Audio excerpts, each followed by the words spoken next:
My name is Grace, and I was 29 years old when my older sister Vanessa destroyed 3 lives in one night, without even flinching. I can still hear the sound of her heels clicking against my apartment floor, sharp and final, like nails being hammered into a coffin. It was 11 p.m. on a Tuesday in March, and outside my window, the city hummed with its usual indifference. Inside, my nephew Leo lay on my couch, his skin pale as paper, his breathing shallow and uneven. He was 12 years old, and according to the doctors, his kidneys were failing. Vanessa stood over him for exactly 3 seconds. I timed it because I couldn't believe what I was seeing. 3 seconds. Then she turned to me, and her face was smooth, empty, like she'd already made peace with whatever she was about to do. "Grace," she said, her voice level and cold. "I need you to take him." Not asking, telling. Behind her, through my open door, I could see a man I'd never met leaning against a black SUV, smoking a cigarette and checking his phone. This was Marcus, the lover she'd been hiding for months while her son got sicker and sicker. I remember grabbing her arm. My fingers dug into the expensive fabric of her coat, and I begged. Actually begged. "Vanessa, he needs you. He's your son. He's dying." She looked at my hand like it was something disgusting, something she needed to shake off. And then she said the words I hear in my nightmares. "He's not dying, Grace. He's just difficult, and I can't do difficult anymore." My mouth opened, but nothing came out. Leo stirred on the couch, mumbling something about needing water, and Vanessa flinched like his voice physically hurt her. So she pulled her arm free and adjusted her purse strap. "I'm starting over," she said, quieter now, almost like she was trying to convince herself. "Marcus and I are leaving tonight. We're going to Denver. I deserve happiness, Grace. I've been miserable for 12 years. I looked at Leo, then back at her. "He's your child," I whispered. She smiled. It wasn't cruel, which somehow made it worse. It was just distant, like she was already gone. "And you're good with kids," she said. "You always said you wanted to be a mom someday. Well, here's your chance." The door closed softly behind her. Not slammed. Softly. Like she was leaving a hotel room after a pleasant stay. I stood there, frozen, listening to the SUV engine start, listening to it fade into the distance. And then Leo coughed, hard and wet.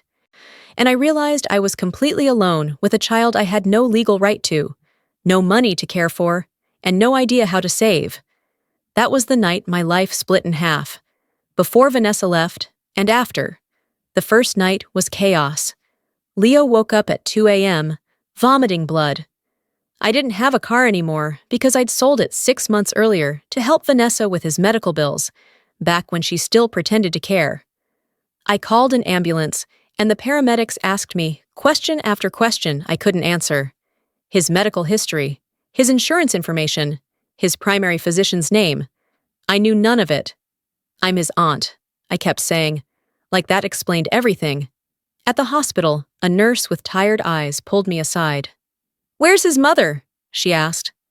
I lied. The lie came out smooth and automatic. Like my brain knew before I did that this was the only way forward. "I'm his mother," I said. She looked at me for a long moment, then nodded. "We need consent for treatment," she said, handing me a clipboard. My hand shook so badly I could barely sign my name. Leo was rushed into a room, hooked up to machines that beeped and hissed, and a doctor explained in careful, clinical language that his kidneys were operating at less than 20% capacity. "He needs dialysis," the doctor said, "and eventually a transplant. Do you have insurance?" I didn't. Vanessa had let it lapse. "We'll figure something out," I said, because what else could I say? The doctor's face softened just slightly. "You're doing the right thing by being here," he said. I wanted to laugh. I wasn't doing anything right. I was drowning. I tried calling Vanessa 17 times that first week. She answered once. "I can't do this," she said before I even spoke. Her voice was muffled, like she was covering the phone. I could hear music in the background, laughter. "Vanessa, he's in the hospital," I said. Silence. Then, I know this is hard for you, Grace, but I need you to respect my decision. I'm building a new life. She hung up. 2 hours later, I got a text from a number I didn't recognize. It was Marcus. Stop calling. You're harassing her. We will contact authorities if this continues. I sat in the hospital cafeteria at 4 a.m, staring at that text until the words blurred. Authorities. Like I was the criminal. Like I was the one who'd abandoned a dying child. A nurse brought me coffee I didn't remember ordering. First time? She asked gently. I didn't understand. First time in the system, she clarified. It gets easier, sort of. It didn't. The bills started arriving within days. $13,000 for the first ER visit. $22,000 for the dialysis setup. Numbers so big they stopped feeling real.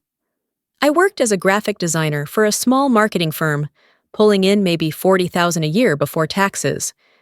I lived in a one-bedroom apartment in a part of town where gunshots were background noise. I had $600 in savings.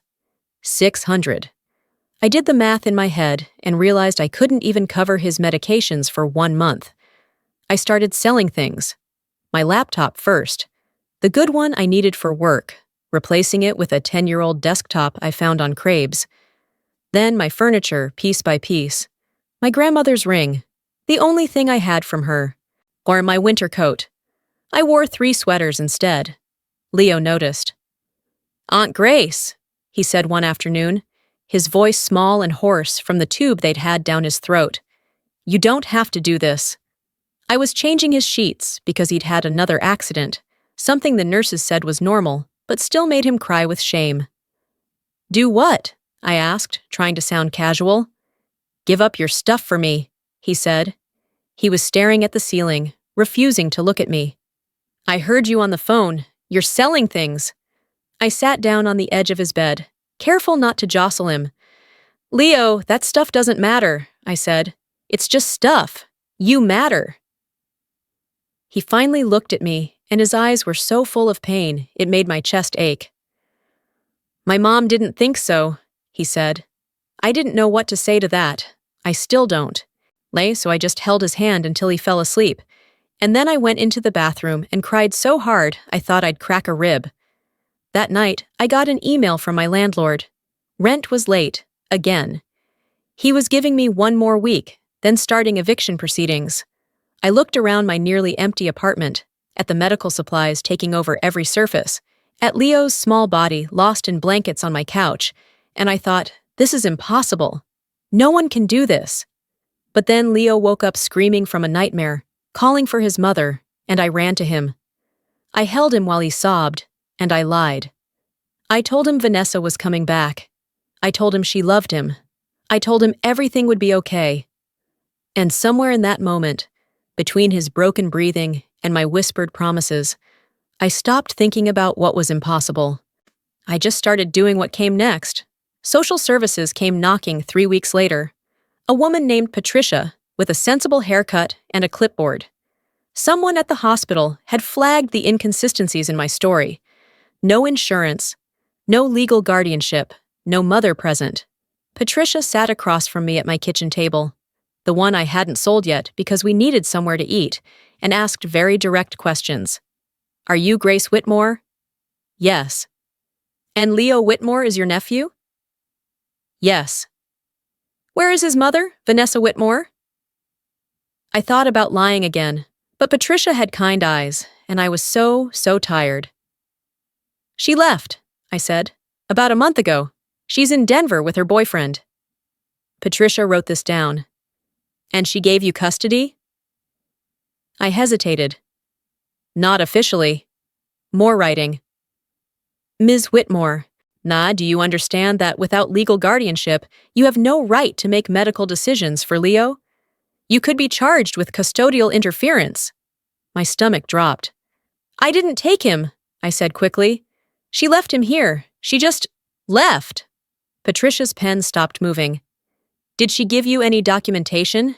Any signed papers? I shook my head. She was quiet for a long moment. Then she closed her notebook. Here's what's going to happen, she said.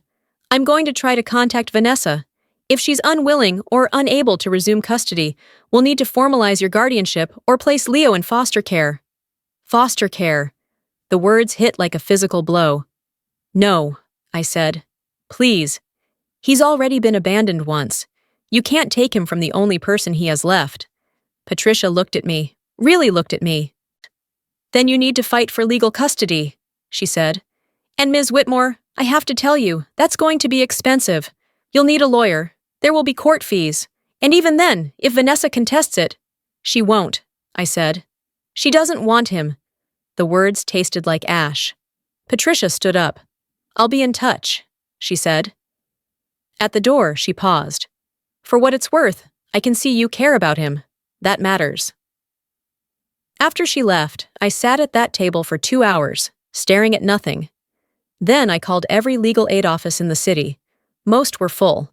One agreed to take my case pro bono, but warned me it could take months, maybe years. And in the meantime, Leo's health was deteriorating. I started working 2 jobs. My design work during the day, and overnight shifts cleaning offices downtown. I slept in bursts, 3 hours here, 2 hours there, usually sitting up in a chair next to Leo's bed, so I could hear if his breathing changed. My body started breaking down. I lost weight I didn't have to lose. My hands shook constantly. Once, I fell asleep while crossing the street and nearly got hit by a bus. The driver screamed at me through his window, and all I could do was stand there, swaying, too exhausted to even be afraid. But Leo was getting better. Slowly, painfully, but better. The dialysis was working. He started eating more. His color improved. The doctors were cautiously optimistic that if we could find a donor, a transplant might actually save him. I got tested immediately. I wasn't a match. I tested again, thinking maybe they'd made a mistake. Still no. I lay awake at night, thinking about Vanessa, about how her kidney could save her son's life, and how she'd probably refuse even if I could find her. I did try to find her. I hired a private investigator with money I got from pawning the last valuable thing I owned, my father's watch. The investigator found her in 3 days. She was living in a condo in Denver, engaged to Marcus, working at a high-end boutique. She had a new Instagram account under a different name, full of photos of her smiling at brunches and posting inspirational quotes about self-love and new beginnings. Not one mention of Leo. Not one. I sent her a message. I kept it simple. Leo needs a kidney transplant. Will you get tested? She read it. I could see the read receipt. 3 days passed. Then a week. Then 2. Finally, a response. I'm not a match for anyone in my life anymore, Grace. I hope you understand. I screamed when I read that. Actually screamed. Loud enough that my neighbor banged on the wall. Then I blocked her number, deleted her contact, and never tried to reach her again. Leo started asking about his mother less frequently, but when he did, the questions got harder. Did I make her sad? He asked once, during a particularly rough dialysis session. He was 12, almost 13, sitting in a chair with needles in his arm, watching his blood cycle through a machine. No, baby, I said, because somewhere along the way, I'd started calling him that. You didn't make anyone sad. She wasn't ready to be a mom. But she was my mom for 12 years, he pointed out. People don't just stop. I didn't have an answer for that. Because he was right. People don't just stop. But Vanessa had. Completely. Utterly. Like flipping a switch. Sometimes I wondered if she thought about him. If she woke up in her nice condo and remembered she had a son fighting for his life. I hoped it haunted her. I hoped it destroyed her. And then I felt guilty for hoping that, because I didn't want Leo to grow up carrying hatred in his heart. So I did something I didn't think I was capable of. I taught him to forgive her. Not for her sake, but for his. Some people are broken in ways we can't fix, I told him. And that's not your fault, and it's not your responsibility. You get to decide what kind of person you become, regardless of what she chose. He thought about that for a long time. Then he said, I choose to be like you. I had to leave the room so he wouldn't see me cry. The years blurred together after that. Somehow we survived. The court granted me full legal guardianship after Vanessa failed to respond to multiple summons. She'd vanished so completely, it was like she'd never existed. Leo went through 5 more surgeries. We found a donor through the hospital's transplant program, a 24-year-old man who died in a motorcycle accident. Leo survived the transplant. It was touch and go for weeks, but he survived. And then he started thriving. His body accepted the kidney. His energy returned. He started growing again, shooting up 4 inches in a single year. He went back to school and discovered he loved mathematics, spending hours working through problems that made my head spin. His teachers said he was gifted. I wasn't surprised. He'd been forced to grow up faster than any child should, forced to be disciplined and resilient just to stay alive. I kept working 2 jobs, kept paying down the mountain of medical debt that would probably follow me to my grave. I didn't date, didn't go out, didn't do anything except work and make sure Leo had everything he needed. People told me I was wasting my life, that I was young, that I should be living, not playing mother to someone else's kid. A friend I'd known since college sat me down once and said, "Grace, you have to know when to let go. This isn't your responsibility." I cut her out of my life after that. Because she was wrong. It wasn't about responsibility anymore. Leo wasn't a burden I carried. He was my son. Not by blood, not by law anymore, but by choice. By every sleepless night, and every sacrifice, and every moment, I chose him over everything else. When he graduated middle school as valedictorian, I sat in that audience and cried through his entire speech. He thanked me. He called me his hero. And I thought about Vanessa, about what she'd thrown away, and I felt something I'd never felt before. Pity for her. Leo got into a prestigious high school on full scholarship. Then he got into MIT early decision, full ride. He was 17 years old, healthy, brilliant, and kind in ways that constantly amazed me. He volunteered at the hospital where he'd spent so many years as a patient, talking to kids going through what he'd survived. He spoke at fundraisers. He wrote articles about healthcare access and kidney disease. And he never, ever forgot where he came from. The medical debt haunted us, though.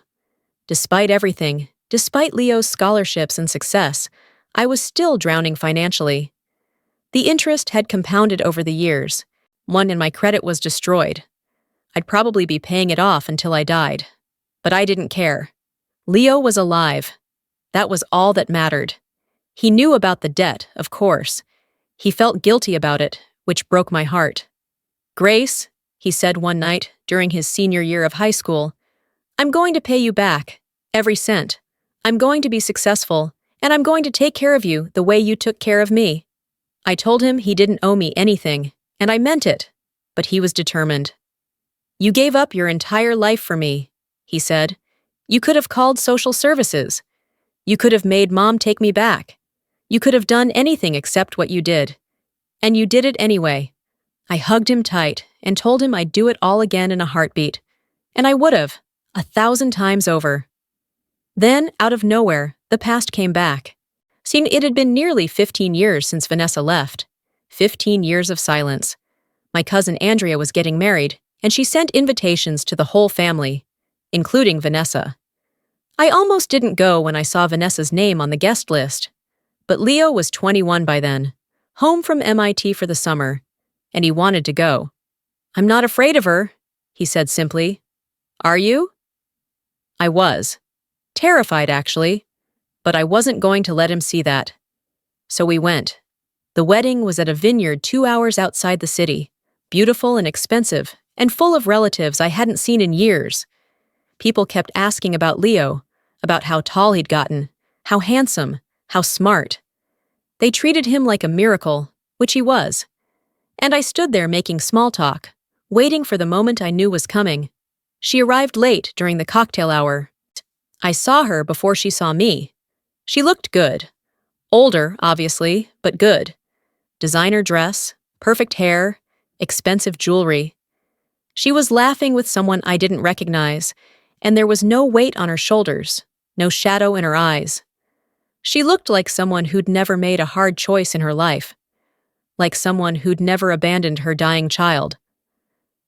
I felt Leo tense beside me. He was staring at her with an expression I couldn't read. "That's her," I said quietly, unnecessarily. He nodded. "I know." Vanessa made her way through the crowd, greeting people, accepting hugs and compliments, and then her eyes landed on me. She stopped. Just for a second, something flickered across her face. Guilt? Recognition? I couldn't tell. Then she smiled and started walking toward us. "Grace?" she said warmly, like we were old friends who'd simply lost touch. She tried to hug me. I stepped back. Her smile faltered slightly. "It's been so long," she said. "You look well." I didn't say anything. She glanced at Leo, and I saw her do a double take. She was looking at him like he was a stranger, which I suppose he was. "And who's this?" she asked. I almost laughed. "Who's this?" She didn't even recognize her own son. Before I could answer, before I could decide how to handle this moment, I'd imagined 1,000 different ways. Leo stepped forward.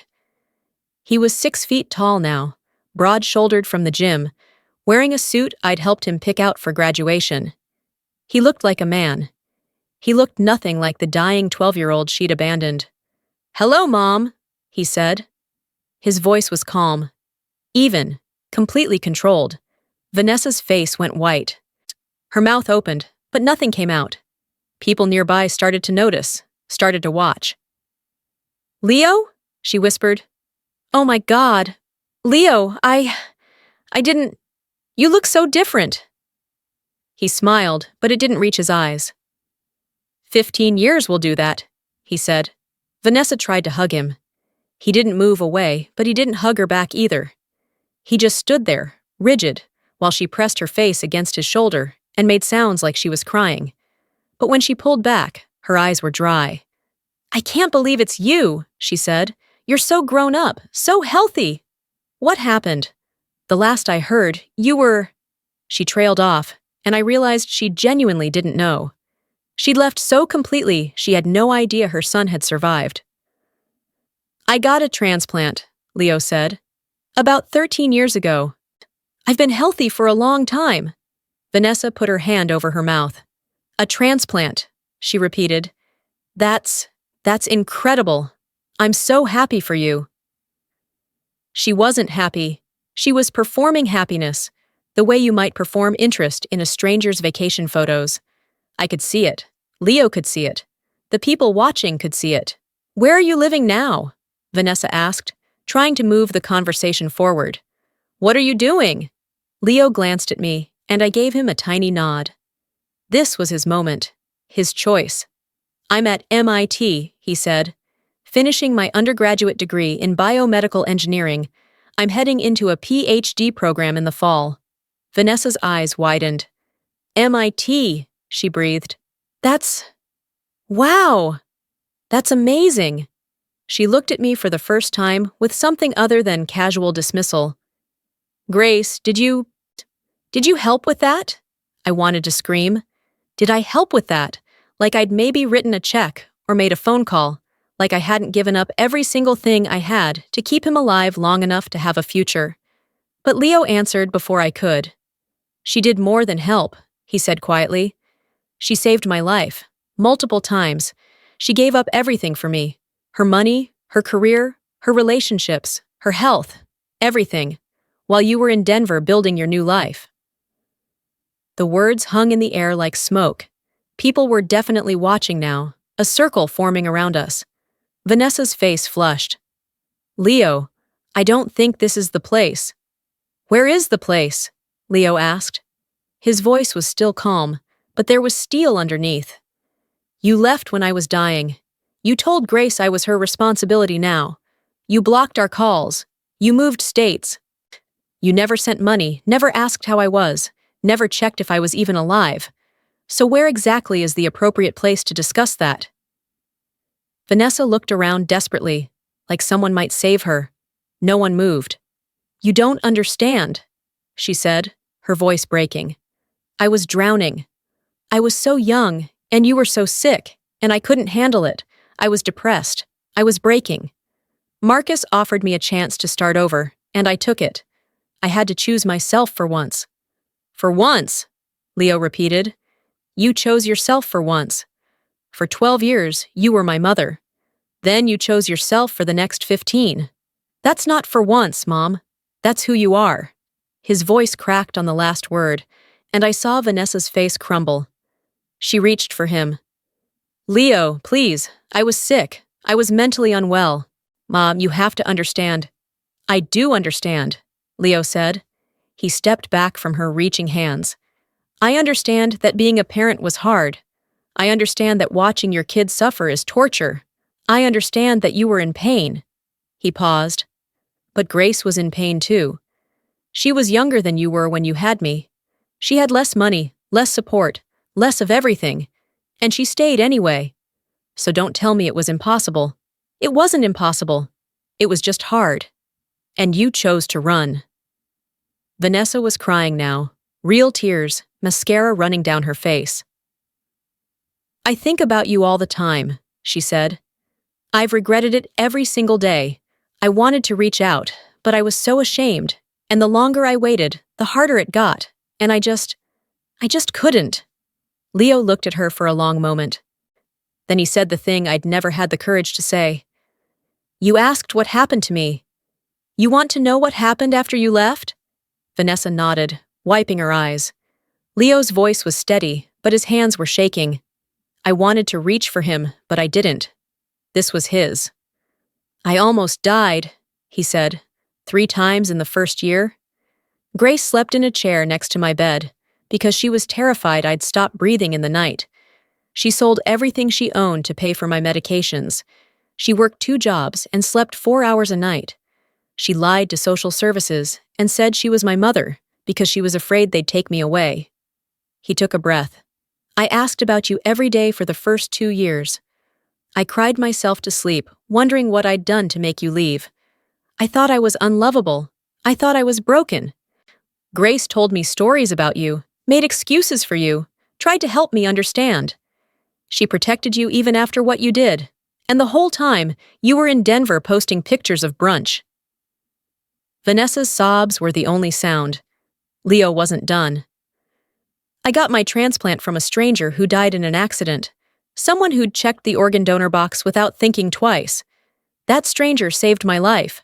Grace saved my life. The doctors saved my life. You know who wasn't there? You." He paused. "You weren't there for my surgery. You weren't there for my recovery. You weren't there for my graduation, my acceptance to MIT, my first published paper. You weren't there for anything, so don't stand here and tell me you think about me all the time, because if you did, you would have come back." The wedding had gone completely silent. 100 people watching this private devastation. Vanessa reached for Leo one more time. "Please," she whispered, "please let me make this right. I know I can't undo what I did, but I want to try. I want to be in your life." Leo looked at her hand, then at her face. "Why?" he asked. "Why now? Is it because I survived? Because I'm successful? Would you be here if I was still sick? If I was still a burden?" Vanessa didn't answer. Couldn't answer. And in her silence, Leo got everything he needed. "That's what I thought," he said softly. He turned to me. "Grace, can we go?" I nodded, not trusting my voice. We started to walk away, and Vanessa called out, "Leo, wait, please, don't leave like this." He stopped, turned back. "You left me when I was dying," he said. "I can leave you at a wedding. I think I'm being generous." We drove home in silence. Leo stared out the window, and I didn't push him to talk. When we got to the apartment, the same 1-bedroom I'd never left, because every extra cent went to his education, he finally spoke. "Thank you," he said. I looked at him, confused. "For what?" He turned to face me, and his eyes were red but dry. "For not letting her destroy me," he said. "For teaching me that I was worth staying for. for showing me what real love looks like. I started crying then, all the years of holding it together finally breaking open. You were always worth it, I told him. Every second, every sacrifice, every hard moment. You were always worth it. He hugged me, and I held on to him like I had when he was 12 and dying, and I was the only thing standing between him and the void. I'm going to take care of you now, he said into my hair. I mean it. I'm going to pay off every debt. I'm going to buy you a house. I'm going to give you the life you deserved while you were giving me mine. I pulled back. Leo, you don't owe me. I know I don't owe you, he interrupted. I want to, because you're my mom, not her, you, and you've been struggling alone for long enough. Over the next few years, he kept that promise. He finished his PhD. He got a job at a biotech company developing artificial organs. His salary was substantial, and he used it exactly the way he said he would. He paid off my medical debt, all $340,000 of it. He bought me a small house in a safe neighborhood. He made sure I never had to work 2 jobs again, and I finally let myself rest. I went back to school. She got my master's degree in design. I started my own business. I dated someone for the first time in nearly 2 decades. I built the life I'd put on hold, and it was beautiful. But the most beautiful part was watching Leo thrive, knowing that the choice I made that night when Vanessa left wasn't just about saving him. It was about both of us. 5 years after the wedding, I got a message from Vanessa. She'd tracked down my new address somehow. The letter was long, handwritten, full of apologies and explanations, and pleas for forgiveness. She wrote about her regrets, her therapy, her growth. She wrote about how she'd never stopped loving Leo, even though she'd left. She wrote that she understood if we could never forgive her, but she wanted us to know she was sorry. I read it once, then put it in a drawer. I didn't share it with Leo. Maybe I should have. Maybe he had a right to know she'd reached out. But I also knew him well enough to know what he'd say. That some apologies come too late. That some distances can't be crossed. That you don't get to abandon someone and then decide 15 years later that you want them back. I think about Vanessa sometimes. I wonder if she's happy, if Marcus is still in the picture, if she ever had other children. I wonder if she lies awake at night thinking about the son she threw away. I hope she does. Not because I want her to suffer, but because Leo deserves to be remembered. He deserves to haunt her the way her absence haunted him. But mostly, I don't think about her at all, because my life isn't about what she took from me anymore. It's about what I built in spite of her.